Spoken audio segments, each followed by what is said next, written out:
Guys, it's Gordon here with One Maniac Reviews. How are you guys doing this week? I'm good. I just got out of the movie Geostorm. Oh, okay. So, the storyline behind Geostorm is in 2019, some huge storms hit the planet and kill millions of people. So, 17 nations come together and hire Gerard Butler and a team of scientists to build a satellite network system that will control the weather. And 1 year later, in 2020, it is online. Not just designed, but online and running. And so they are able to use the satellite network system to control all of the weather on the planet and revert us from having the extreme weather that was predicted.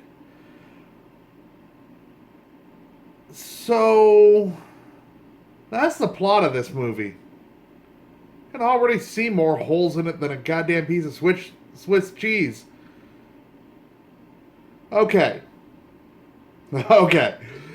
So, when this movie starts, it is 2019, and then by the time that everything's... Well, during the opening monologue, it's 2019, and then the movie is skipped to a year later when everything is set up, and we see Gerard Butler's character get fired from his job taking control of the satellite. It's never fully explained why, but it happens. And then we skip to 13 years later when the most predictable thing in the world happens. Okay? Now, I know what you guys are thinking. Gordon, did somebody hack the satellite system? You're fucking right, they did. Ugh. The weather satellite system gets hacked. And the only person who can save us is Gerard Butler. But at least one good thing comes from all of this. We started launching space shuttles from Cape Canaveral again, and the space shuttles in this movie look exactly like the shuttles that we stopped using because they cost us too much money. But I'm not going down that rabbit hole today. The acting in this movie, I don't want to say it's bad, but it's not good. It's very meh. It has a love storyline between Jim Sturgis and Abby Corcoran that feels forced, but is enjoyable. There is a woman in this movie by the name of Adepa Oodai. Now, I'm sure I'm butchering that name, but she is probably one of the best actresses in this movie, and she is absolutely hilarious. Now, she was in 12 Years a Slave, Para, and The Big Short, but she was very good in this. And Gerard Butler actually wasn't even all that bad, but can we stop having Gerard Butler play Americans? He can never get rid of his accent. They even had to explain it away in this movie that he's an American who grew up in the UK. So, the action within this movie is very fast-paced. It's a 2-hour movie that feels like an hour and a half. So there are points where it does move rather quick and you don't notice that time is passing. And then there are some times where it slows to a goddamn crawl. But there is a scene in this movie where we're in Hong Kong.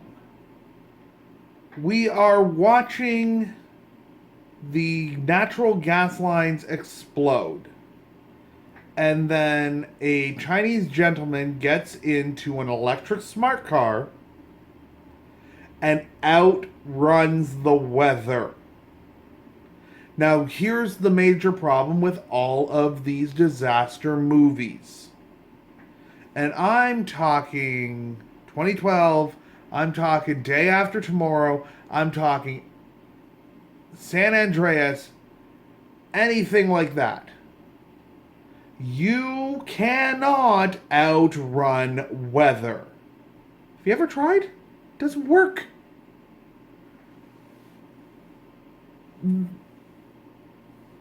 There is also another woman in this movie, Alexandra Maya, who is with Gerard Butler on the station, and we all know Gerard Butler is one of these we have to save the day type of guys, and there's a point where something's going wrong on the station, and he just abandons her. He's just like, we gotta go there, and he is gone. So, I know what you guys are thinking. You're probably sitting here thinking, okay, so Gordon, this is one big pile of poo. It's not one big pile of poo. It has some redeeming features to it. This is a very middle-of-the-road movie. It's enjoyable. So I've seen this type of movie done better, so I'm going to give it an I've seen better.